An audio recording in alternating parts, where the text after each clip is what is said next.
আসসালামু আলাইকুম বিয়স, কি অবস্থা সবার? আশা করি সে ভালো আছেন। তো আমরা এই যে পানি আনা ফিল্টার থেকে, তো দুজন লোকে দেখতে পাচ্ছেন, আপনাদের দেখাচ্ছি।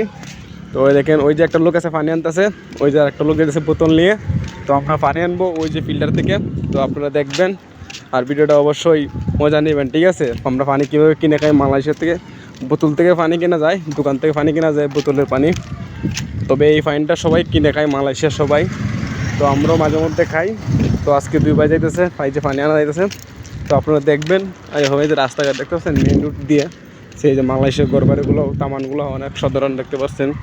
এদিক দিয়ে বেস্ট একটা সুন্দর জায়গা দেখতে পাচ্ছেন। মেশিনের কাছে চলে আসলাম। মেশিনে চলে আসার পরে আমাদের যে পানি নিতেছে, টাকা ঢুকাইতেছে। এই দেখেন টাকা ঢুকাইতেছে, টাকা ঢুকানোর পরে পয়সা দিয়ে পানি আনবে। দেখছেন 20 পয়সা ঢুকাইলে তারা 2 লিটার পানি দিবে। দেখেন টাকা ঢুকাইলে মেশিনে চাপ দিবে, এখন চাপ দেওয়ার পর পানি বের হবে।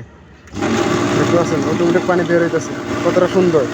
আসলে মালয়েশিয়াতে অনেকটা জায়গা উন্নত আছে, বুঝছেন? তো সবাই ভালো থাকবেন, আল্লাহ হাফেজ।